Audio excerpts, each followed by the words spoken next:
अस्सलाम वालेकुम फ्रेंड्स, कैसे हैं आप सब? I'm sure all are fine. This is Mubashar Iqbal Chauhan, advocate high court and legal lecturer. आज हम बहुत ही इंपॉर्टेंट सब्जेक्ट को डिस्कस करने वाले हैं, control of narcotics substance act 1997।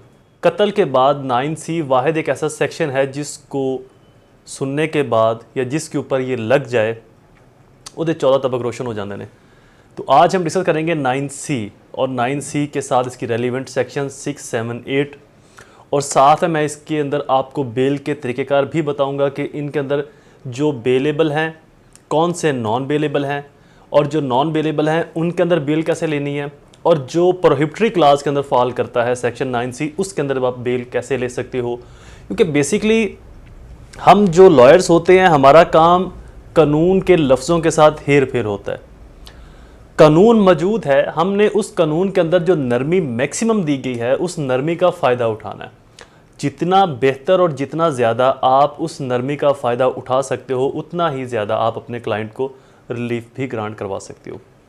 तो बेसिकली इसके अंदर जो दो बड़े सेक्शंस हैं 9B और 9C, ये ऑलमोस्ट नॉन बेलेबल हैं और 9C तो प्रोहिबिटरी क्लास के अंदर फॉल करता है, लेकिन 9C के अंदर भी बेल ग्रांट होती हैं। कैसे, वो मैं आपको आगे चल के इसका तरीक़ेकार बताता हूँ। साथ में मैं 497 CRPC का जो सेक्शन है बेल से डील करता है वो भी पढ़ूंगा, और उसके अंदर क्या क्या ऐसे हिडन फैक्ट हैं जिनको ढूंढ कर आप बेल करवा सकते हैं। 9C के अंदर भी कुछ ऐसे इंपॉर्टेंट जजमेंट्स भी बताऊंगा जिसके अंदर 1300 ग्राम चर्च हीरोइन के ऊपर बेल्स ली गई ऑनरेबल कोर्ट्स की तरफ से।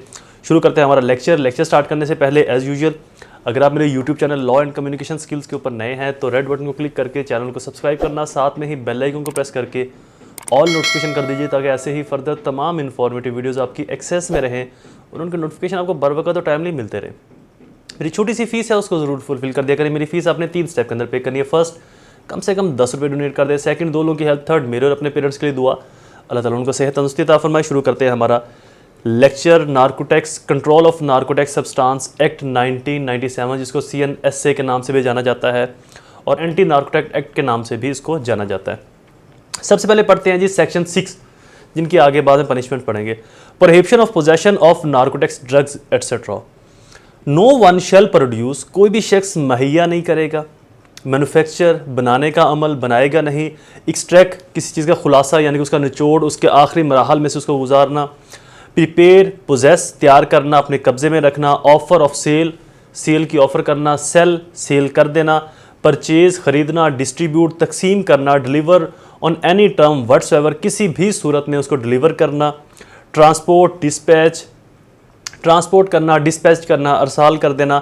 Any narcotic drug, psychotropic substance और control substance except for medical, scientific and industrial purposes in the manner and subject to such condition as may be prescribed, as may be specified by or under this act or any other law for time being in force।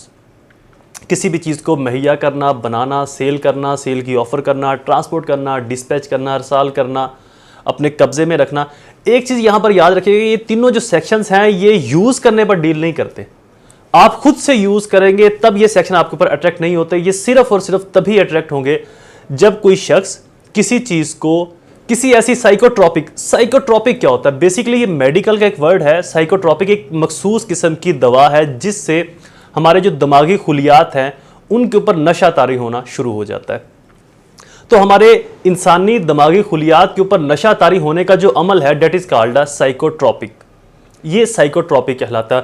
और इस तरह की अद्वियात जो इंसानी अजसाम के ऊपर नशा तारी करती हैं, आदतन किसी स्पेसिफिक टाइम के लिए, किसी इलीगल एक्ट के लिए उस दवाई को, उस चीज़ को, उस ड्रग को अपने पास रखना, that is called psychotropic. Basically यहाँ पर आपके यूज़ करने के मुतालिक नहीं है, पास रखने के मुतालिक, बेचने, सेल करने, ट्रांसपोर्टेशन के अमल को, डिस्पैच करने के अमल को, मैन्युफैक्चर करना, प्रोड्यूस करना, उसको प्रिपेयर करना। तो ये बेसिकली उस खुलिये को, उस अज्जा को, उस ड्रग को यूटिलाइज करने के बारे में सेक्शन है, उसको यूज़ करने के बारे में नहीं। ये नहीं है कि अगर आप ड्रग यूज़ करते हो तो ये तमाम जो सेक्शंस हैं ये ड्रग्स यूज़ करने के बारे में नहीं। ड्रग्स को अपने पास, अपने कब्जे में रखना या किसी भी तरीके से उसको मैन्युफैक्चर करना, प्रोसेस करना, प्रोड्यूस करना, सेल, परचेज करना, ट्रांसपोर्टेशन करना। अब यहाँ पर 2 वर्ड यूज़ किए गए हैं लॉ ने, एक नारकोटिक ड्रग और एक साइकोट्रोपिक। नार्कोटिक ड्रग्स के अंदर चर्स, अफीम, हीरोइन, शीशा, गांजा, ये चीजें आ जाएंगी। साइकोट्रॉपिक के अंदर वो अद्वियात आएंगी, इस तरह के महलूल आएंगे जो इंसान के ऊपर नशा तारी करते हैं या उसके दिमागी खुलियों को कमज़ोर करते हैं नशे के ज़रिए, या उसको किसी आदत की तरफ, उसको यूज़ करने के लिए किसी आदत की तरफ लेकर जाते हैं। तो ये जो साइकोट्रॉपिक है, ये कोई छोटी फील्ड नहीं, बहुत बड़ा डिपार्टमेंट है। इसकी मद के अंदर किसी भी शख्स को किसी भी ऐसी नशावर दवाई के साथ ये सेक्शन उसके ऊपर अट्रैक्ट करवाया जा सकता है। ये बेसिकली सेक्शंस की डेफिनेशंस है। बेसिकली इन सेक्शंस के अंदर डेफिनेशंस हैं। सेक्शन 7, प्रोहिबिशन ऑफ इंपोर्ट और एक्सपोर्ट ऑफ नार्कोटिक ड्रग। ममनुआ इंपोर्ट या एक्सपोर्ट करना, इंपोर्ट इनटू पाकिस्तान, पाकिस्तान के अंदर इंपोर्ट करना, एक्सपोर्ट फ्रॉम पाकिस्तान, पाकिस्तान से एक्सपोर्ट करना, और ट्रांसशिप, किसी भी तरह की सफरी सहूलत पैदा करना। Any narcotic drug, psychotropic substance और control substance save in accordance with rule made under subsection 2 and in accordance with the condition of any license, permit or authorization for the purpose which may be required to be obtained under those rules। मतलब कि अगर किसी को authorisation दी गई है, permit दिया गया है, लाइसेंस दिया गया है, वो अथोराइजेशन, परमिट, लाइसेंस किन पर्पस के लिए होगा वो हमने सेक्शन 6 के अंदर पढ़ लिया। Medical process, medical purpose, scientific या इंडस्ट्रियल प्रोसेस, इंडस्ट्रियल पर्पस के अलावा किसी भी सेंस के अंदर ड्रग्स का लाइसेंस या ड्रग्स की जो छूट है वो किसी को नहीं दी जा सकती। अब मेरी हंसी से आपने ये अंदाज़ा नहीं लगाना कि किसी सेंस के अंदर कुछ नरमी है। बेसिकली जो भी स्टेट लॉज बनाती है, ये मैं आपको एक राज की बात बता रहा हूँ, तो स्टेट उसके अंदर कुछ ऐसा ज़रूर रखती है जिससे स्टेट जब चाहे फ़ायदा उठा सकती है। तो बेसिकली यहाँ पर भी स्टेट ने उसी नरमी को अपने लिए यूटिलाइज किया कि इन फर्दरनेस अगर इस चीज़ की ज़रूरत पड़ जाए मुस्तकबिल के अंदर जो स्टेट के फ़ायदे के लिए हो, तो वहाँ पर स्टेट इन पर्पसेस के लिए, industrial purposes no show of, क्या इंडस्ट्रियल पर्पस हो सकता है, मेडिकल पर्पस नो शो, क्या मेडिकल पर्पस हो सकता है, या साइंटिफिक पर्पस नो शो, कैसा साइंटिफिक पर्पस हो सकता है, कैसा साइंटिफिक पर्पस हो सकता है। बट इन 3 पर्पसेस को मद्देनजर रखते हुए स्टेट लाइसेंस, परमिट, अथोराइजेशन जारी कर सकती है। फेडरल गवर्नमेंट अपने रूल बनाएगी, उनके नीचे से लिमिटेशन दे देगी, उसको पढ़ने की हमें ज़रूरत नहीं है। किसी शख्स को लाइसेंस, परमिट या अथोराइजेशन देने के लिए जो रूल फेडरल गवर्नमेंट बनाएगी। अगला सेक्शन, प्रोहिबिशन ऑन ट्रैफिकिंग और financing the trafficking of narcotics drugs.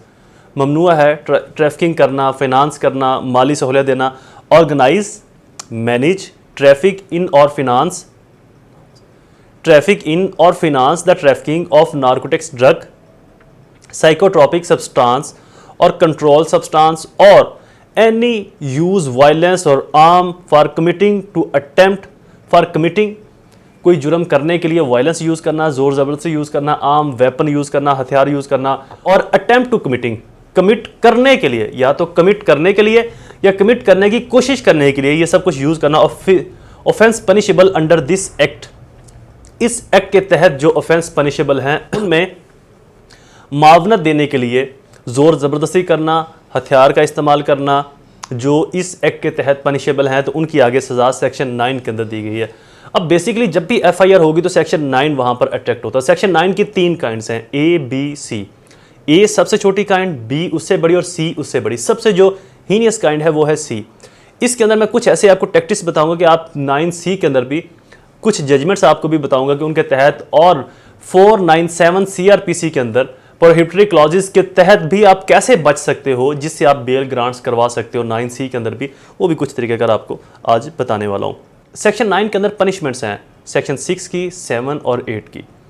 Whoever contravenes the provisions of section 8, 7, 6 shall be punished with imprisonment which may extend 2 years और fine और बोथ 2 साल जुर्माना और दोनों सही हो सकती है। If quantity of narcotics drug, psychotropic substance और कंट्रोल सब्सटेंस इन 100 और लेस, अगर 100 ग्राम या इससे कम की तादाद के अंदर नार्कोटिक ड्रग्स, साइकोट्रॉपिक सब्सटेंस या कंट्रोल ऑफ सब्सटेंस, कोई ऐसा मवाद, ऐसा मवादा जिसको कंट्रोल किया जा रहा हो, जिसको अपनी पोजेशन में गवर्नमेंट या स्टेट रखे, या स्टेट ने उसकी परमिशन आम लोगों तक नहीं दी, ये साइकोट्रॉपिक सब्सटेंस, ऐसा साइकोट्रॉपिक सब्सटेंस मीन ऐसा मवाद जिससे इंसानी अज्जा के ऊपर इंसानी खुलियात के ऊपर असर डाला जा सके, इंसान को उसकी लत आदत डाली जा सके, ऐसा महलूल, ऐसा मवाद, वट इसके अंदर सब कुछ आ जाएगा। तो ऐसी सूरतों में अगर वो मवाद 100 ग्राम या इससे कम है तो 2 साल सज़ा और जुर्माना। और 9B के अंदर अगर यही मवाद सारे का सारा narcotic drug, psychotropic substance, control of substance, अगर ये मवाद 100 ग्राम से ज़्यादा है लेकिन 1000 ग्राम से कम है, 100 ग्राम से ज़्यादा 1000 ग्राम से कम, तो इसकी सज़ा होगी 7 साल जुर्माना, और दोनों सज़ाएं इकट्ठी भी हो सकती हैं। तो इसकी सज़ा होगी कम से कम 7 साल और इससे बढ़ाई भी जा सकती है जुर्माना, और दोनों सज़ाएं इकट्ठी भी हो सकती हैं। और अगर यही मवाद psychotropic substance, control substance, narcotics drug, अगर यही मवाद 1000 ग्राम से ज़्यादा है लेकिन 10,000 ग्राम से ज़्यादा है, यानी कि 1 किलो से ज़्यादा है बट 10 किलो से कम है, तो इस दौरान जो सज़ा होगी वो लाइफ इम्प्रिजनमेंट या डेथ इम्प्रिजनमेंट भी हो सकती है। सज़ाए मौत भी और लाइफ इम्प्रिजनमेंट, जो कि 14 साल से 25 साल के दरमियान में है। अभी ये डिसाइडेड नहीं हुआ, एक जजमेंट थी अभी सुप्रीम कोर्ट के अंदर, वो फुली डिसाइडेड नहीं हुई लाइफ इम्प्रिजनमेंट के ऊपर। तो अगर वो डिसाइड होती है तो अगर तो वो जजमेंट 25 साल की मद में डिसाइड होगी तो 25 साल लाइफ इम्प्रिजनमेंट, अदरवाइज 14 साल से ऊपर और 25 ईयर। और अगर 10 किलोग्राम या इससे ज़ायद निकलती है तो फिर कम से कम जो सज़ा होगी वो लाइफ इम्प्रिजनमेंट होगी, कम से कम जो सज़ा, इससे कम सज़ा नहीं हो सकती। अब पहले आपको इसकी जजमेंट्स बता दूं कि नार्कोटिक्स सब्सटेंस एक्ट के अंदर कौन कौन सी जजमेंट आपके लिए फेवरेबल होंगी। 26 दिन के बाद उसको केमिकल एनालिसिस के लिए भिजवाया जाता है। तो ये जजमेंट है PLJ 2017 CRC लाहौर 128 DB, ये DB की डिविजनल बेंच की जजमेंट है। बहुत ही ज़्यादा आपके लिए फ़ायदेमंद साबित होगी ये जजमेंट अगर आप इसको नार्कोटिक्स C के अंदर या अगर आप इसको सेक्शन 9 के अंदर यूज़ करते हैं। तो अब आते हैं इसकी बेल आपने कैसे लेनी है, इनमें से कौन से बेलेबल है, नॉन बेलेबल है। सबसे पहला सेक्शन 9A तो बेलेबल है जी, इसके अंदर तो बेल हो जाएगी। लेकिन अगर आदि मुजरम है, 2, 3, 4 बार वो उसके ऊपर FIR हो चुकी है या वो सज़ा भी भुगत चुका है, तब 9A के अंदर भी बेल नहीं होगी।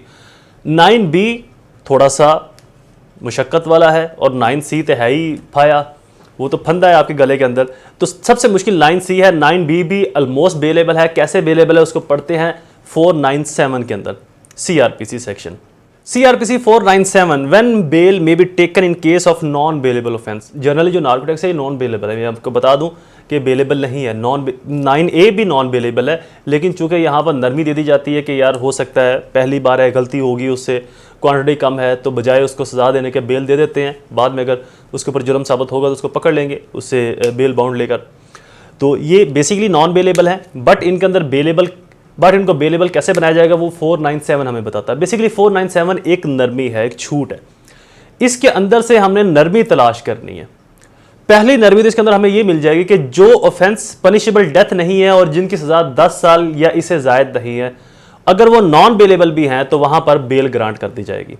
अब हमने सेक्शन 9B की सज़ा क्या पढ़ी थी, 7 साल और एक्सटेंड। स्पेसिफिक वर्ड नहीं थे, हो सकता है जज वहां पर 12 साल की सज़ा देते, लेकिन लॉ जो स्पेसिफिक वर्ड करता है, लॉ वहां पर जो स्पेसिफिक वर्डिंग मेंशन करता है वो 7 ईयर में एक्सटेंड, इसे बढ़ाई भी जा सकती है। शैल एक्सटेंड नहीं है, मे एक्सटेंड 7 ईयर, 7 साल या इससे बढ़ाई भी जा सकती है। ये कोर्ट की डिस्क्रिशनरी पावर है, ये कोर्ट की डिस्क्रिशनरी पावर है, बट वहां पर स्पेसिफिक जो मेंशन है वो 7 ईयर है। तो 497 का जो सब सेक्शन 1 है वो हमें बताता है कि 10 साल या लाइफ इंप्रिजनमेंट वाले जितने भी जुराइम हैं वहां पर जो बेल है वो ग्रांट नहीं की जाएगी। लेकिन उनसे कम की सजा वाले जो जुराइम हैं, जैसे कि 9B हमारे पास आ गया, वहां पर बेल दी जा सकती है। अगर मुल्ज़म हैबिचुअल ऑफेंडर नहीं है, फर्स्ट ऑफेंडर है, तो वहां पर 9B में उसको बेल ग्रांट कर दी जाएगी। 497 सब सेक्शन 1 की लास्ट लाइन के अंदर लिखा हुआ क्लियर कट। बेसिकली यहां पर बेल ग्रांट करने का नहीं लिखा हुआ, नरमी हमने क्या उठाना, यहां पर ये लिखा हुआ है कि उन जुराइम के अंदर बेल नहीं दी जाएगी जिनकी सजा लाइफ इंप्रिजनमेंट और 10 ईयर है। तो हमने कॉमन सेंस अप्लाई करनी है कि जिनकी सजा 10 साल या लाइफ इंप्रिजनमेंट या फिर डेथ इंप्रिजनमेंट है वहां पर बेल नहीं दी जाएगी। मीन टू से कि जिनकी सजा 10 साल से कम है वहां पर बेल ली जा सकती है। That is a common sense. और अगर किसी मुल्ज़म की एज 16 साल से कम है या वो औरत है, वो बीमार है, वो इल है, सिक है, तब भी उसको बेल पर रिलीज कर दिया जाएगा। 497 सब सेक्शन 1 सब क्लास B के अंदर अगर ऐसा जुर्म किसी शख्स से सरजद हो जाए जिसकी सजाए मौत या लाइफ इंप्रिजनमेंट है, बट वो 2 साल से जेल में है, अगर वो मर्द है तो 2 साल से जेल में है, अगर वो औरत है, वुमेन है, तो 1 साल से वो जेल में है। बट उस जुर्म की जो सज़ा है वो सज़ाए मौत और लाइफ इंप्रिजनमेंट है। तो ऐसी सूरत में जिस मर्द ने 2 साल जेल में गुजार लिया और उसका ट्रायल कंप्लीट नहीं हुआ, औरत ने 1 साल जेल में गुजारा लेकिन ट्रायल कंप्लीट नहीं हुआ, तो ऐसे शख्स को, ऐसे मर्द और औरत को उस जुर्म में भी, जिस जुर्म में सज़ाए मौत सज़ा है या लाइफ इंप्रिजनमेंट पनिशमेंट है वहाँ पर, तो उनको बेल ग्रांट कर दी जाएगी। अब आपने कनेक्ट करना है इसको 9C के साथ। 9C के अंदर लाइफ इंप्रिजनमेंट या डेथ इंप्रिजनमेंट है सज़ा। तो ऐसा मर्द जिसने 2 साल गुजार लिए हों लेकिन उसका ट्रायल कंक्लूड नहीं हुआ अभी तक, तो उसको बेल ग्रांट कर दी जाएगी उस जुर्म में भी जो जुर्म उसने सजाए मौत वाला या लाइफ इंप्रिजनमेंट वाला किया है। और अगर 2 साल नहीं गुजारे, उससे भी पहले आपने बेल करवानी है। तो 497 सब सेक्शन 2 हमें क्या कहता है? If it appear to such officer और court at any stage of the investigation, inquiry और ट्रायल एज अ केस में भी, या जैसा भी केस है, कोई भी ऑफिसर जो कंसर्न होगा, अथॉराइज्ड होगा अकॉर्डिंग लॉ, या कोर्ट किसी इन्वेस्टिगेशन की स्टेज पर, ट्रायल की स्टेज पर, इंक्वायरी की स्टेज पर, या जैसा भी केस चल रहा है, that there are no reasonable ground for believing that the accused has committed a non-bailable offense, but that there are sufficient ground for further inquiry into his guilt, the accused pending such inquiry, the accused shall pending such inquiry be released on bail or at the discretion of such officer or court on the execution by him of a bond without surety with of his appearance as hereinafter provided। अब इसको हम connect करते हैं 9C के साथ। एक बंदे के ऊपर 9C की FIR हो जाती है, लेकिन बतौर वकील, बीइंग ए लॉयर, आप ये साबित कर देते हो कि ये फर्दर इंक्वायरी के लिए, अभी फर्दर इंक्वायरी के लिए है, चाहे इसका जुर्म नॉन बेलेबल है, लेकिन अभी तक इसके ऊपर खातर ख्वाह इन्वेस्टिगेशन के अंदर ऐसा मवाद नहीं मिल सका जिससे ये साबित हो सके कि इसने 9C किया है, या जो इससे, चूंकि 9C वही होगा ना जो 1 किलो से ज्यादा की चर्स अफीम हीरोइन आपसे मिलती है, चर्स अफीम हीरोइन आपसे मिलती है। तो अगर वकील ये साबित कर दे उन सर्किमस्टांशियल को, पुलिस की इन्वेस्टिगेशन को, चालान को मद्देनजर रखते हुए कि जनाब अभी तक ऐसा कोई सबूत वजाहत के साथ नहीं आ सका, जो कि मैंने बेनिफिट्स ऑफ डाउट की मद के अंदर जो आपको जजमेंट बताई है, उस जजमेंट को भी गौर से पढ़िएगा, तो वो भी आपके लिए काफ़ी ज़्यादा फायदेमंद साबित होगी। जो 1300 अबव ग्राम चर्च की जो मैंने आपको जजमेंट बताई है अभी रिसेंटली, उसको भी गौर से पढ़िएगा, वो भी बहुत ज़्यादा फायदेमंद साबित होगी यहाँ पर। तो अगर आप ये डाउट क्रिएट कर दें, सर्किमस्टांसिस को, हालातों, वाक़यात को मद्देनजर रखते हो कि जनाब इस शख्स से अभी तक इन्वेस्टिगेशन के अंदर ऐसा कुछ सबूत नहीं आ सका इसके खिलाफ कि इसने ही ये चर्च, ये हीरोइन 1200, 1500, 1800 ग्राम अपने पास रखी थी। सेकेंडली, अभी मजीद इन्वेस्टिगेशन की ज़रूरत है, इंक्वायरी की ज़रूरत है, तफ्तीश की ज़रूरत है। तो लिहाजा मुमकिनात में से है कि अब जो अभी तक इसके खिलाफ कुछ पेश नहीं कर सके, वो आगे भी इसके खिलाफ कुछ पेश नहीं कर सकेंगे।